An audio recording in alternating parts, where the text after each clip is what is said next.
Trito, se você está se sentindo abatido, se você está se sentindo cabisbaixo, um pouco cansado, um pouco melancólico, um pouco entristecido com a situação que estamos passando nesse mundo, cante louvores ao Senhor. Canta para se alegrar, canta para poder botar para fora. É verdade. Não fique choramingando pelo canto, não dê esse prazer para o diabo, não. Não fica dando para o diabo alegria. Não. O diabo não pode ter alegria de ver o crente cabisbaixo com cara de vencido. Não, nós não somos vencidos. Nós somos mais do que vencedores em Cristo Jesus, o nosso Senhor. Amém, queridos? Então agora já temos aí 20 minutos, 22 minutos, onde estamos falando um pouquinho a respeito de tudo, já cantamos. Então agora eu queria meditar na palavra de Deus com vocês no capítulo 6 do livro do profeta Isaías. É o capítulo 6, nós vamos ler alguns versículos apenas do 1 até o 9.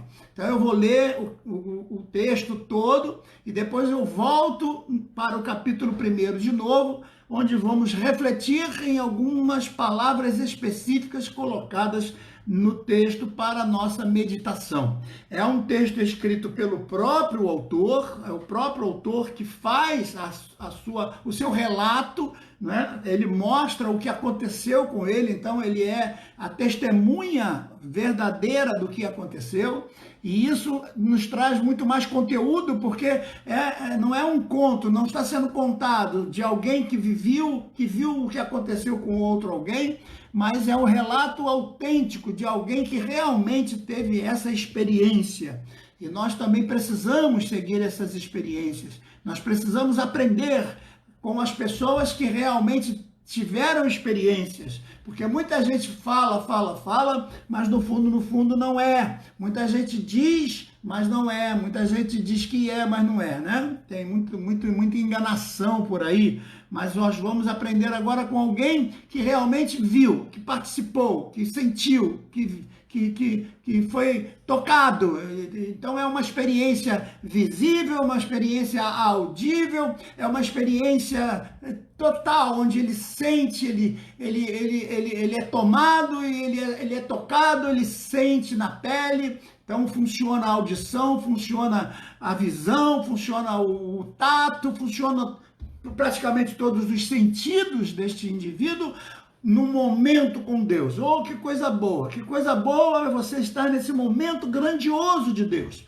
Mas para isso acontecer, a gente precisa ver que há momentos que antecedem estes grandes momentos de Deus conosco, e esse texto vai nos mostrar se nós tivermos um pouquinho de paciência com ele. Vamos lá. Então, o capítulo 6, como eu disse, a partir do versículo 1, vamos ler até o 9. No ano em que morreu o rei Uzias, eu vi ao Senhor sentado sobre um alto e sublime trono, e o seu séquito enchia o templo. Os serafins estavam sobre ele e voavam, e cada um tinha 6 asas, com 2 cobriam seu rosto, com 2 cobriam seus pés, e com 2 voavam, e clamavam uns para os outros, dizendo: Santo, Santo, Santo é o Senhor dos exércitos, e toda a terra está cheia da sua glória. E os umbrais das portas se moveram com a voz do que clamava, e a casa toda se encheu de uma grande nuvem. Então disse eu: ai de mim, que vou perecendo, porque sou um homem de impuros lábios e habito no meio de um povo de lábios impuros. E os meus olhos viram o Senhor, o Rei dos exércitos. Porém, um dos serafins voou para mim, trazendo na sua mão uma brasa viva, que havia tirado do altar com uma tenaz. E com ela tocou a minha boca e disse: eis que isto tocou os teus lábios, e a tua iniquidade foi tirada, e o teu pecado foi removido. Depois disto, ouvi uma voz que dizia: a quem enviarei? Quem há de ir por nós? Então disse eu: eis-me aqui, envia-me a mim. Então disse ele: vai e dize ao povo: ouvis de fato, mas não entendeis. Vedes em verdade, mas não percebeis. Vejam, irmãos, que texto profundo que nos traz uma grande demonstração da grandeza de Deus em nossas vidas. É de extrema importância que entendamos a palavra de Deus nos dando detalhes profundos que nós não podemos ler simplesmente como se fosse um jornal, como se fosse um artigo qualquer, mas a palavra de Deus merece uma dedicação mais extraordinária da nossa parte, muito mais envolvente, muito mais dedicada, né? Muito mais profunda, para entendermos o que o texto nos diz, porque tem revelação na palavra, tem inspiração na palavra, né? E é Deus que quer falar conosco através disso. E o texto começa, veja, no capítulo 6, é que Isaías vai ter essa grande revelação da parte de Deus, onde ele vai ser tocado, onde ele vai ter ali uma experiência especial. E é muito importante que você saiba que esse texto está relacionado no capítulo 6 e não no capítulo 1. E isso nos chama a atenção, porque no capítulo 1, 2, 3, 4 e 5, o profeta já era profeta. O profeta já escrevia, o profeta já profetizava, o profeta já tinha uma vida de serviços para Deus, cumprindo o seu chamado no contexto do seu serviço. Ele era formado, estudou possivelmente na escola. Lembram-se daquelas escolas que eu falei, escolas de profeta, que o profeta Samuel vai estabelecer, né, em vários lugares, as chamadas escolas de profeta, no Jordão, em Betel, em Jericó, enfim. E nessas escolas, vários profetas foram formados e possivelmente Isaías veio dessa escola de profetas. Mas no capítulo 6, uma coisa terrível vai acontecer, e ele mesmo diz que é a morte do rei Uzias. Ora, Isaías tinha um certo parentesco com o rei Uzias. Para a maioria dos autores, dos escritores, eles eram primos. E ser profeta, quando você tem a autoridade governamental do teu lado, é muito fácil. Ser profeta, quando você tem contextos políticos, econômicos te dando apoio, é muito fácil. É muito fácil você fazer uma live bonita com guitarristas tocando, com tudo, é muito fácil. Quando você tem tecnologia, quando você tem todo um aparato, é muito fácil. Para muitas pessoas é muito fácil ter todo o apoio necessário para que aquilo que ele deseja fazer seja realizado. Mas há um momento na vida em que todas essas coisas faltam. Há um momento na vida em que aquilo em que nós depositamos a nossa confiança acaba. Há um momento em que Uzias precisa morrer, porque se Uzias não morrer, nós não vamos ficar sozinhos. E é necessário que nós estejamos sozinhos. Vocês se lembram que eu falei do deserto lá em relação a Jesus? Que era necessário que Jesus fosse para o deserto. E é o Espírito Santo que leva Jesus para o deserto para ele ficar sozinho. E durante 40 dias ele não comeu e não bebeu, porque ele estava ali sendo testado por Deus, provado por Deus. E todos nós temos desertos na nossa vida, temos momentos em que nós nos encontramos completamente sozinhos. Olhamos para um lado, para o outro, como José naquele poço, e todo lado que ele olhasse, ele só via poço, ele olhava para o fundo, só via lama, e não tinha outro lugar para onde olhar, a não ser para cima, né? E de cima é que vem o nosso socorro. Por isso que o salmista diz: eleva os meus olhos para os montes, de onde me virá o socorro? Meu socorro vem do Senhor, que fez os céus e a terra. Então vejam que nesse momento o profeta se acha completamente chocado, porque a sua esperança, a sua costa quente, aquele que apoiava tudo que ele fazia, ele profetizava, mas ninguém podia fazer nada contra ele, porque ele era parente do rei, o rei estava ali dando um salvo-conduto, mas de repente o rei vai embora. E é aquele momento em que você confia em algumas coisas, mas essas coisas falham. E você confia em algumas pessoas e essas pessoas simplesmente não podem te dar, elas não têm o que te dar, não têm condições. como no momento que nós estamos hoje. Em quem podemos confiar? Não podemos confiar em políticos, não podemos confiar nos médicos, porque nem eles mesmos se entendem. Um diz que o remédio é bom, outro diz que o remédio não é bom, e a gente fica sem saber o que faz. Graças a Deus ainda temos a internet, que muita gente dá seu próprio testemunho, alguns tomando lá um remédio, dizem, eu tomei, melhorei, e aí a gente fica já mais aliviado nesse contexto, sabendo que alguns estão tomando o medicamento e estão encontrando cura, mas qual o efeito científico disso? A gente não tem. Por quê? Porque também eles não querem, é aquela questão política. E o pobre do ser humano que está dependendo disso tudo, ele fica sem saber. Ele perde o emprego, ele é obrigado a ficar em casa, ele é obrigado a ficar de quarentena, e a situação vai chamando cada vez mais uma depressão, uma angústia, uma agonia que a pessoa vai sentindo. Era exatamente isso que estava tomando o coração de Isaías, porque ele se vê perdido. Ele dizia, agora como é que vai ser? O trono está vazio, eu não tenho como ser profeta com o trono vazio, eu não tenho como fazer o que eu faço se eu não tiver um trono. Cadê o trono? O trono vazio, eu não tenho como.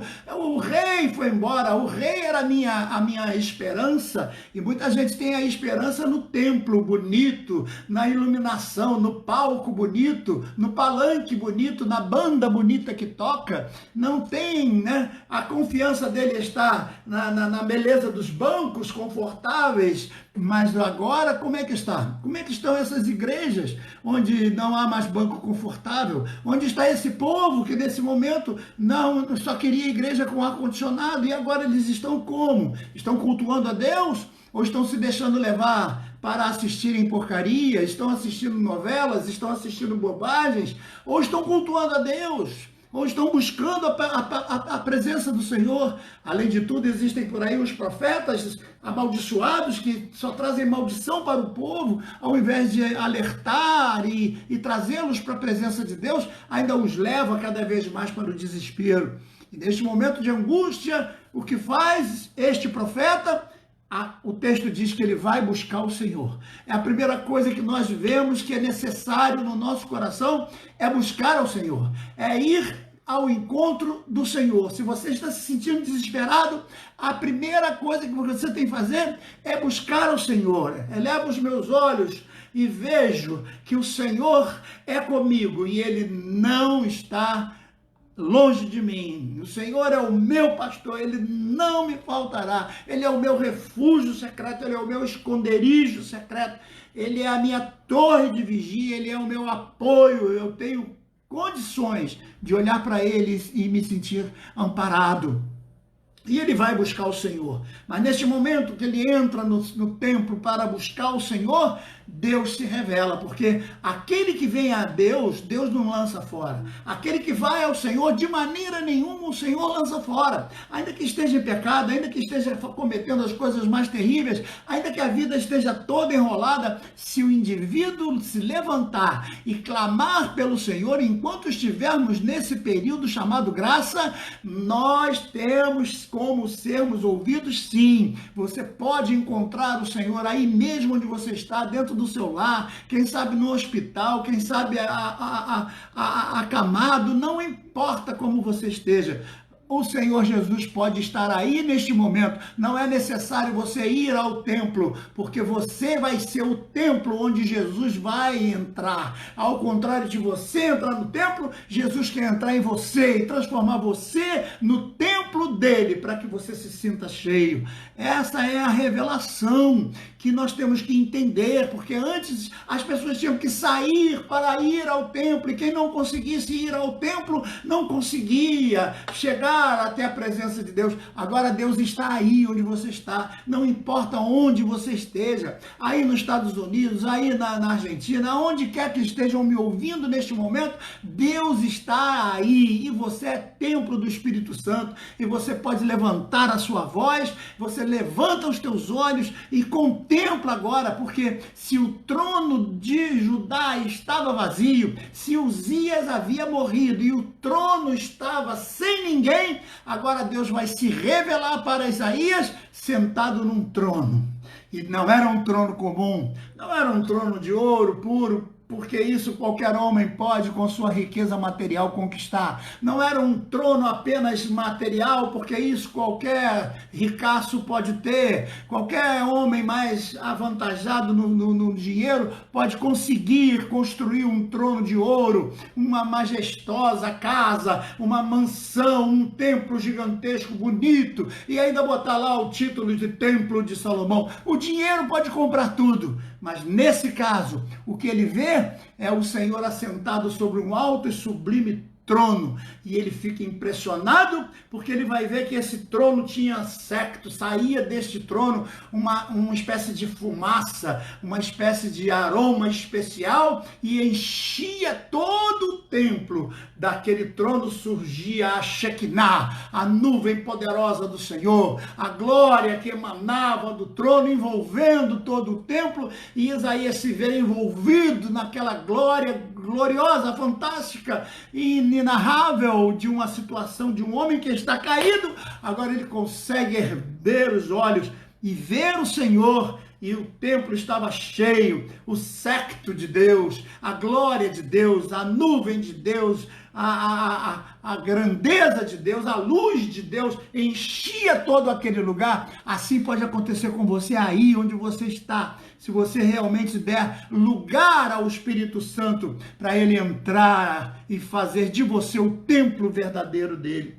E agora ele vai ver coisas interessantes em volta desse trono, porque ele vai ser o único indivíduo a ver esse tipo de anjo na Bíblia. Ninguém mais, além de Isaías, vai ver serafins, a não ser que esses serafins apareçam em outro lugar com outro nome. Mas com esse nome, serafins, é o único lugar onde a Bíblia narra esse ser que está ao redor do trono e que estão glorificando. São pelo menos mais do que um. Tem gente que diz 3, mas é uma analogia meio perigosa dizer que eram 3, porque se ele diz santo, santo, santo, então cada um dizia santo, então chega à conclusão que é 3. Não, mas essa analogia é furada, porque uma mesma pessoa pode falar santo, santo, santo no sentido da trindade, e a trindade é que é 3 e não os 3 anjos falando 3 vezes. Então, esses serafins são vistos neste único momento. O que eles queriam mostrar? É importante você analisar a pessoa dos serafins, que estão em volta do trono. Quem são esses seres glorificados? E a primeira coisa que o texto vai revelar a respeito deles é que eles estavam em volta, eles estavam voando em volta do trono, voavam, né? E algumas características são percebidas, porque Isaías está consciente, ele não está tomado por um espírito qualquer, ele não está possuído, como alguns dizem, que quando o espírito vem, eles perdem a consciência. Não. Isaías está consciente, porque a manifestação pentecostal é consciente. Ninguém fica tomado, ninguém fica possuído, todos ficam conscientes. E veja que coisa maravilha, porque agora ele vai prestar atenção em 3 fatores importantes desses serafins. Olha que figura fantásticas. Eles tinham meia dúzia, 6 asas, 6 asas. Que coisa interessante, 6 asas. E se dividiam em 3 grupos. 2 cobriam o rosto, mas 2 cobriam os pés, e somente 2 voavam. Então perceba comigo, 2 asas cobriam o rosto. Por que cobriu o rosto? Os serafins não tinham a face revelada. Eles estavam ali e, pelo contexto bíblico, não há outra criatura mais gloriosa do que os serafins que estão em volta do trono. Nenhum outro ser vive especificamente para ficar em torno da glória majestosa do Senhor. E nenhuma criatura é tão gloriosa quanto os serafins, a não ser o próprio Deus. E veja, esses seres que são tão gloriosos a ponto de estar ao lado, formando um círculo em volta do trono da grandeza de Deus, a primeira coisa que eles procuram fazer é cobrir o rosto. O que você aprende com isso, meu querido? O que nós podemos aprender com isso? Cobrir o rosto. Aquilo que se faz para Deus de rosto coberto. A mão direita não tem que saber o que a esquerda faz. Por quê? Porque a propaganda é nociva. Quando você tenta se revelar, quando você tenta se mostrar, quando você quer que o seu rosto apareça, quando você quer que você seja notado, quando você busca os aplausos, quando você busca os parabéns, quando você busca o reconhecimento, quando você busca os palanques e as multidões, você está agindo contrário ao que esses serafins estavam fazendo. Os serafins estavam fazendo exatamente o oposto. Eles não queriam ser percebidos, eles não queriam ser notados, eles não queriam que a identidade deles fosse vista, o rosto deles não podia ser visto, porque para eles não era importante que a face deles fosse contemplada, porque a única face a ser contemplada deveria ser aquela de quem estava sentado no trono. A ele toda a glória, ao que está sentado no trono seja o louvor, ao que está sentado no trono seja a glória, o esplendor, e nós não temos que trabalhar querendo glória para nós, a glória tem que ser para ele. Então que aprendamos a cobrir o rosto, que aprendamos a fazer as coisas único e exclusivamente para Deus. Não podemos fazer as coisas para receber reconhecimento, não podemos fazer as coisas para receber salário. Se nós trabalhamos por salário, então estamos trabalhando por obrigação, e se eu trabalho por obrigação, Deus não recebe aquilo que eu tenho que fazer para poder receber. Eu não posso transformar a chamada de Deus numa profissão, eu não posso lucrar com aquilo que Deus me deu de graça. Alguém me questionou esta semana, por que você põe suas apostilas de graça? Eu disse, porque Deus me deu de graça, eu já estou com essa idade, e eu não sei quanto tempo eu vou durar, e eu tenho tanto material escrito, eu tenho tanto material que eu posso passar para os meus alunos. Por que não passar? Por que não dar a eles isso de graça, já que Deus me deu de graça? Mas assim o Senhor não vai conquistar, eu não preciso conquistar. Pastor, se o senhor gastasse tanto por mês, é baratinho, o senhor poderia dar uma impulsionada na sua página. Eu não quero dar impulsionada, eu não quero ser famoso, eu não busco fama, eu não busco nada disso, porque eu aprendo com esses serafins que o meu rosto não vale nada, a minha pessoa em si não vale nada. Quem vale alguma coisa é a pessoa de quem está sentada no trono. Ao trono, a glória, ao reino, a ele. Ele é o autor, o consumador da nossa fé, e é ele quem merece os aplausos, é ele quem merece a glória, é ele quem merece a honra, é ele quem merece o louvor. E você que está me ouvindo tem que aprender isso. Se você é obreiro, se você prega em alguma igreja, se você prega em algum púlpito, saiba disso. Para de querer se autopromover, promova o que está sentado no trono, e a glória vai ser dele, e aí você vai receber a honra de trabalhar e de cumprir a sua função ao lado do trono. Quando você é colocado ao lado do trono, você não tem que querer aparecer, porque senão você ofusca a glória de quem está do trono. Então, a glória é do trono, não é sua. Cubra o rosto quando estiver fazendo algo para Deus. Não tente aparecer, não tente mostrar, não tente dizer eu sou, porque o eu sou é Cristo. Não tente dizer eu fiz, porque quem faz é o Senhor. Ele que fez os mares, ele que fez os oceanos, ele que fez o céu, ele que fez a terra.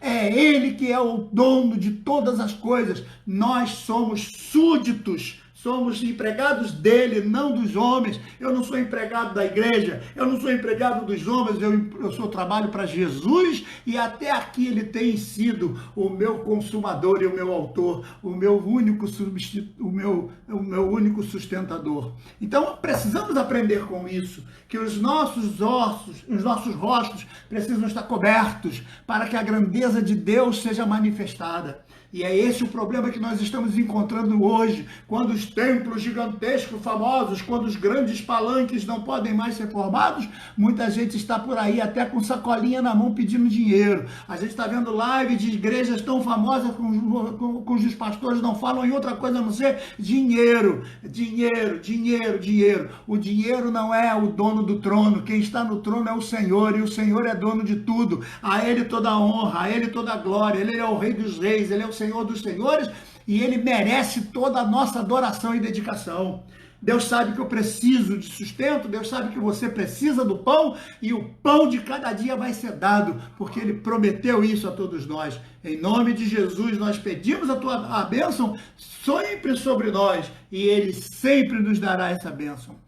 A segunda coisa que a gente aprende com esses serafins é que 2 asas cobriam os pés. Por quê, meus irmãos? Porque os pés daqueles que anunciam as boas novas precisam ser pés abençoados, precisam ser pés santificados, precisam ser pés purificados. Os servos de Deus não frequentam qualquer lugar, os servos de Deus não pisam em qualquer terreno, não vão a qualquer concentração. Não, os servos de Deus são reservados. A planta dos nossos pés é santa e a gente não pode contaminar. Quando Moisés ia chegando perto da presença de Deus, a primeira coisa que Deus disse foi: tira a sandália dos teus pés, porque o terreno aqui é santo. Então tem muito homem de Deus que está se profanando, está indo para lugar onde não deve ir, está se misturando com quem não deve, está misturando as coisas, está misturando religião com política, está querendo ganhar coisas aqui e ali, e nós não estamos entendendo mais quem é quem. A gente já não sabe se uma pessoa é política, se uma pessoa é crente, se uma pessoa é serva de Deus,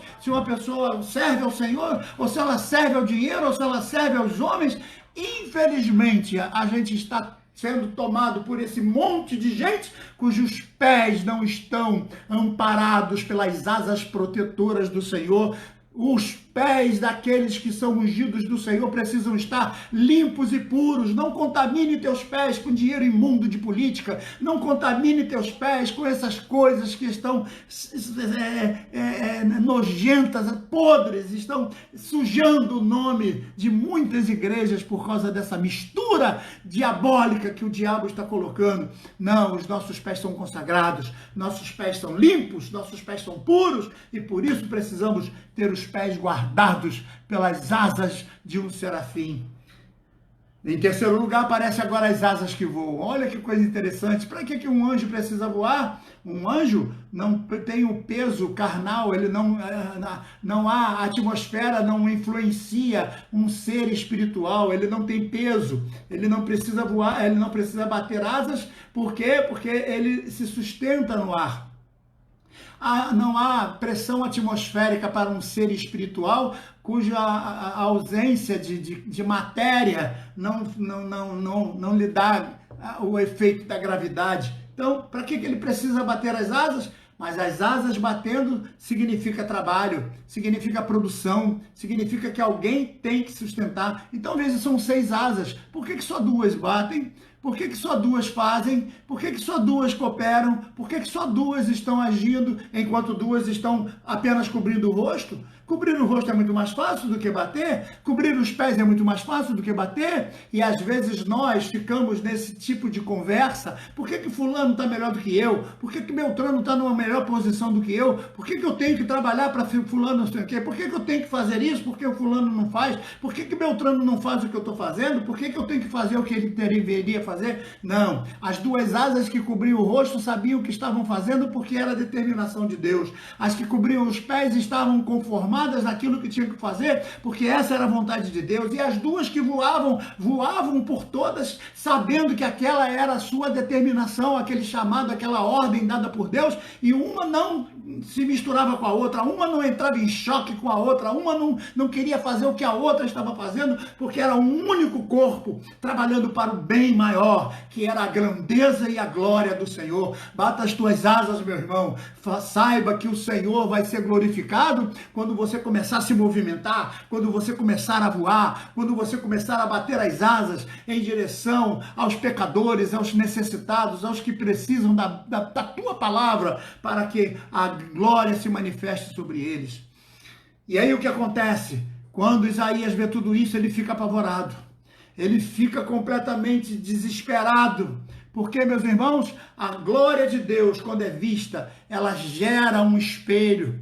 Quando você está verdadeiramente na presença de Deus, você acaba se vendo, porque o Deus verdadeiro é um Deus de reflexo. A imagem de Deus é inconfundível. E quando você se olha diante de Deus, você vê o teu retrato. E aí você enxerga a tua pequenez, você enxerga o quanto você está deficiente, o quanto você ainda não atingiu a perfeição, o quanto você precisa melhorar na sua vida. E é o que vai acontecer naquele momento em que toda a glória de Deus se enchia, em toda a majestade entrava, que os anjos chamavam santo, santo, santo, e a terra toda estava cheia da glória. Os umbrais das portas começam a se mover com o poder majestoso do Senhor.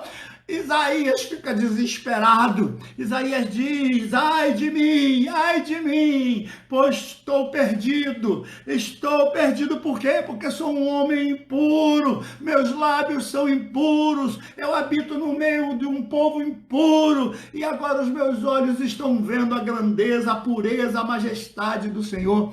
Todos os homens que se encontram de Deus sabem reconhecer a sua pequenez, sabem reconhecer o quanto são impuros e necessitados da pureza do Senhor, sabem reconhecer o quanto são pequeninos e necessitados da grandeza de Deus, sabem entender o quanto eles são limitados e eles precisam da ilimitação de Deus. Eles sabem reconhecer o quanto eles não são nada, mas que Deus é tudo na vida deles. Se você teve um encontro verdadeiro com Deus, você nunca vai tentar se exaltar, você vai se colocar pequenininho para que a glória de Deus se manifeste. Você vai ser igual o jiricozinho, o burrinho lá que levou Jesus. A glória era para Jesus, o burrinho não tentou se mostrar como sendo grandioso, não, ele simplesmente caminhava, porque a glória estava sobre aquele que estava sendo glorificado, que era Jesus. Jesus é o autor, Jesus é o Senhor, Jesus é o glorioso, Jesus é o que reina, é o que se assenta no trono, é o que tem todo o poder,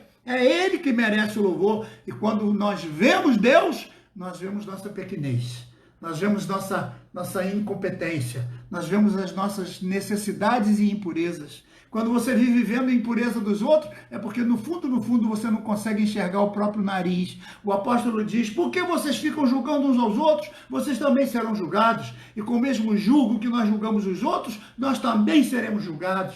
Então eu quero dizer para você que se você realmente já teve uma visão com Deus, saiba que você é pequeno, saiba que você é insignificante, saiba que você não tem nada, nada, nada. Se tirar o Espírito de Deus só sobra porcaria. Nós não somos nada. Tudo que vem de dentro de nós cheira mal. Tudo que sobra do ser humano quando o Espírito sai é podre. Mas mesmo assim, o Espírito Santo, com toda a sua grandeza, com toda a sua glória, com toda a sua majestade, ainda aceita viver dentro deste nosso corpo, porque é Ele quem nos glorifica, é Ele quem nos santifica, é Ele quem nos redime, é Ele quem nos eleva, é Ele quem nos bota para cima. Quando nós estamos sendo derrotados, como um vírus que ninguém consegue nem ver, está abatendo multidões e multidões, nós somos erguidos pelo Espírito do Senhor com grandeza, a ponto de dizer: eu sei que o meu Redentor vive e que Ele é poderoso e por certo se levantará da terra para me dar a solução. É esse o verdadeiro servo de Deus que já encontrou com Jesus. Se você vê alguém se achando grande, se você vê alguém se exaltando, achando que ele sabe mais, achando que ele é o melhor profeta, que ele é o melhor sábio, que ele toca muito bem, que ele canta muito bem, que a página dele é melhor, que o não sei o que dele é melhor, eu não estou nem aí para esse tipo de gente, porque isso tudo é vaidade, isso tudo é arrogância humana. Nós não somos nada, Cristo é tudo em nós. Repita isso você: Cristo é o verdadeiro Senhor da nossa vida, é Ele que está no trono. Nós só somos servos, nós só somos serviçais, nós somos mordomos, apenas fazemos aquilo que deveríamos fazer, e mesmo assim, se fizéssemos tudo o que deveríamos fazer, ainda seríamos servos inúteis. Quando Isaías reconhece tudo isso, quando Isaías reconhece que estava perdido, quando Isaías reconhece a sua pequenez, quando Isaías reconhece que está em pecado, quando Isaías reconhece, ele não veja que ele não é um predestinado, não, ele reconhece, ele se quebranta, ele se humilha, ele se arrepende, ele se debruça diante dos próprios joelhos e se joga no chão e diz: ai de mim, eu não tenho condição, eu não tenho como permanecer vivo, os meus olhos viram o Senhor, eu serei consumido agora, porque a grandeza de Deus afasta o homem pecador e todo homem que precisa se arrepender de Deus tem que reconhecer o seu pecado. Não tente fazer os outros engolirem seus pecados. Não, arrependa-se dele. Não tente fingir que é crente mesmo escondendo seus pecados. Não, você não tem que esconder o pecado. Você tem que confessar diante de Deus e dizer: Senhor, eu sei que eu sou isso, mas tem compaixão de mim. Ajuda-me, Senhor, neste momento. E o que vai acontecer? Quando Isaías realmente se arrepende, é um ato de alto livre arbítrio de Isaías, não há nenhuma predestinação estabelecida aí, nada. Ele se humilha, ele se quebranta, ele se arrepende do pecado, ele se quebranta diante do Senhor, aí vem uma ação. A ação de Isaías em se humilhar, em se arrepender, gera uma reação de Deus. É somente nesse momento em que Deus faz com que um desses serafins tão poderosos, mas maravilhosos, traga do altar uma brasa viva, uma brasa de fogo, que é a representação de Jesus Cristo, e vai tocar com aquilo na boca de Isaías. E vai dizer: onde está teu problema, Isaías? O teu problema está na boca? Está aqui a cura. Onde está o teu problema? Está na alma? Está aqui a cura. Onde está o problema? Está na mente? Está aqui a cura. E ele toca com aquela brasa nos lábios de Isaías, e o que ele diz para Isaías? Olha que coisa extraordinária: com a brasa tocou a minha boca e disse: eis que isto tocou os teus lábios, e a tua iniquidade foi tirado e expiado o seu pecado. Aquela brasa era uma tipificação do sangue de Jesus Cristo naquela cruz, que futuramente nos batizaria. Por isso que João Batista diz: ele vos batizará com o Espírito Santo e com fogo. É o fogo da brasa. Ele nos derrama fogo, ele nos derrama sangue, ele nos derrama vida, ele nos derrama todas as coisas necessárias para que nós sejamos aceitos pelo próprio Deus, que é o Pai dele. Veja que coisa maravilhosa. Agora ele vem, toca a gente, purifica o nosso pecado, queima com a brasa viva do altar, e a gente agora fica feliz, e a gente agora fica purificado, e a gente agora fica com a alma livre, com a alma liberta, com a alma renovada, com o coração purificado de uma nova criatura. Por quê? Porque o fogo do altar tocou a nossa vida. Não acredite em ninguém que se diga cheio de fogo de Deus e que vive por aí fazendo um monte de coisa errada, trambicando, mentindo, paquerando mulher dos outros, fazendo um monte de coisas erradas. Não, esse indivíduo nunca foi tocado por Deus, nunca foi. Porque quem é tocado por Deus sente, quem é tocado por Deus se humilha, quem é tocado por Deus se ajoelha, quem é tocado por Deus fica por terra, e é Deus quem levanta. Em nome de Jesus, entenda o que eu estou falando hoje. Eis que isso tocou os teus lábios, e a tua iniquidade foi purificada. Que Deus toque teus lábios agora, que Deus toque os lábios de cada pregador que está fazendo lives neste momento, para que o fogo saia através desse... Quando as palavras de Jesus eram ouvidas por aqueles discípulos no caminho de Emaús, o coração abrasava, porque a palavra do Senhor é fogo. Ele traz aquecimento, ele traz rejuvenescimento, ele traz uma força interior que jamais pode ser substituída por qualquer outra força. É a força do poder que vem do trono de Deus, que toca, e ele quer tocar em você aí agora, porque ele tem tocado em mim, eu tenho ficado de pé, eu tenho permanecido de pé, e eu vou continuar de pé, em nome de Jesus, a não ser que Deus não queira. E depois que tudo tocou os lábios, agora, interessante que toca na boca, e aí Isaías se vê renovado. E o que acontece com seus ouvidos? Agora vão ser purificados. Antes ele só estava ouvindo o quê?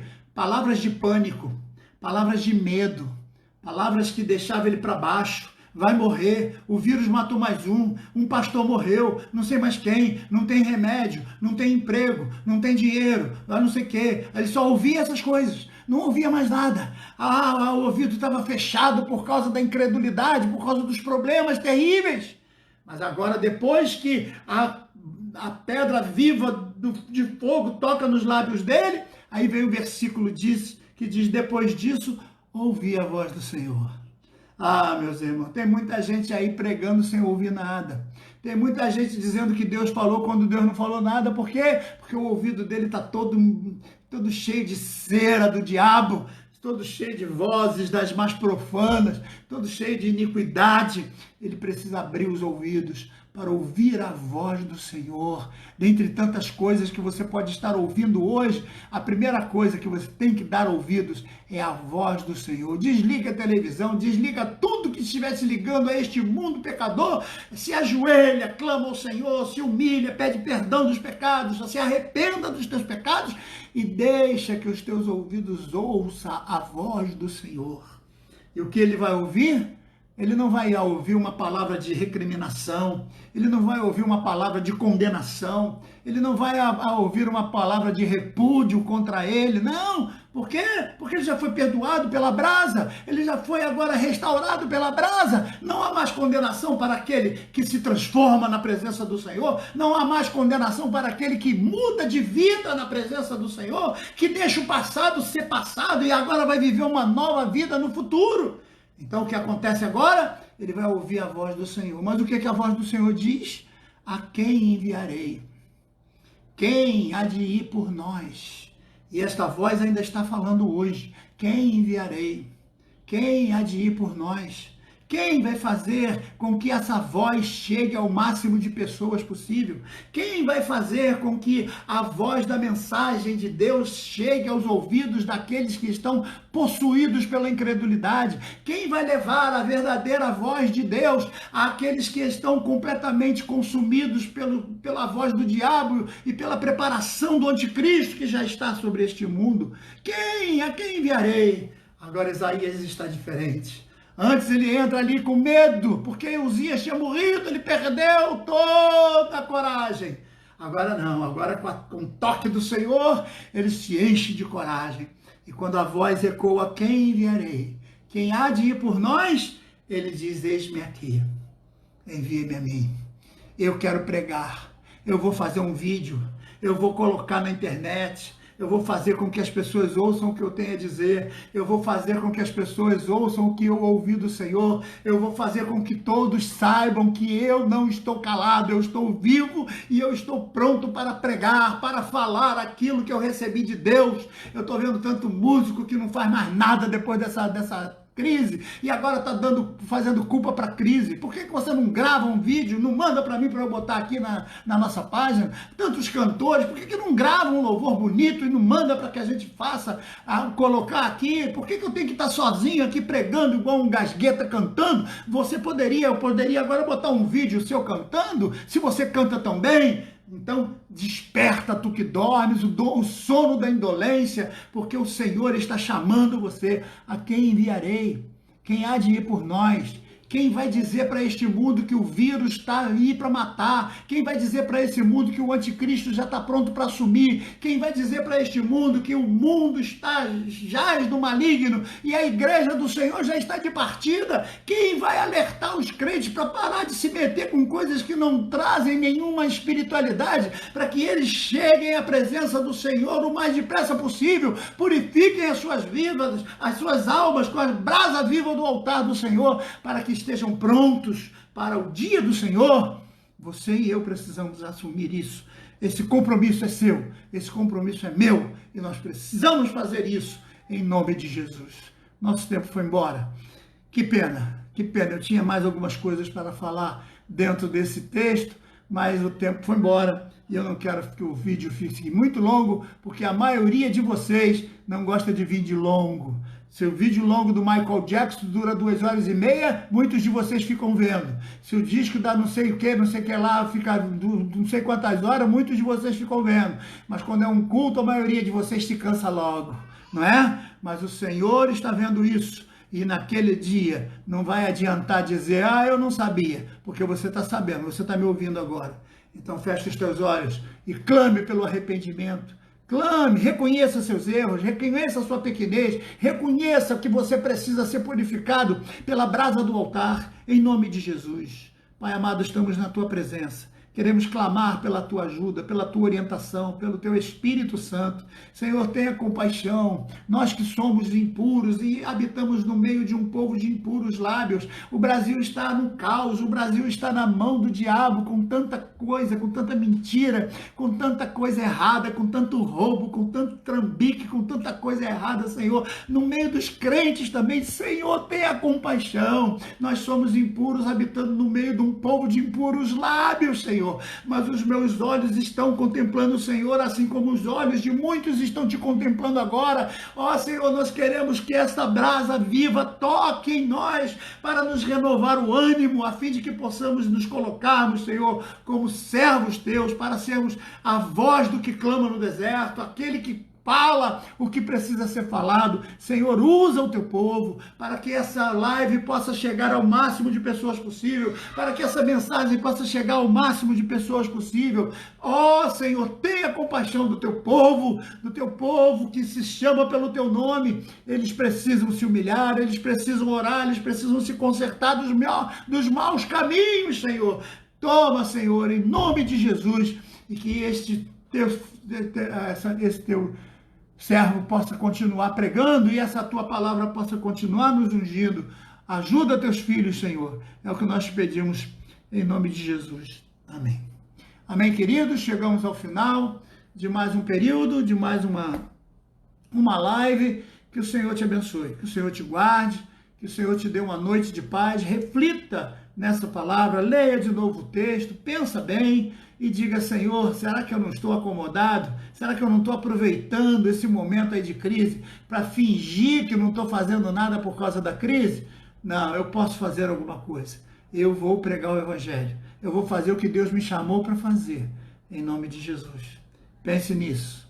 Deite-se com paz e durma um sono tranquilo. Que o Senhor te abençoe. Diga comigo: em paz me deito e logo pego no sono, porque só tu, Senhor, me fazes repousar em segurança. Que a graça do Senhor seja sobre você, em nome de Jesus. Amém. Amanhã estaremos de volta. E já que estamos falando do profeta Isaías, vamos falar também de outros profetas. Quem sabe os profetas maiores, profetas menores, o que eles têm a dizer, o que eles pensavam a respeito de Jesus. Seria bom a gente falar sobre isso amanhã. Eu te espero às 20 horas. Deus te abençoe. A paz. Até amanhã.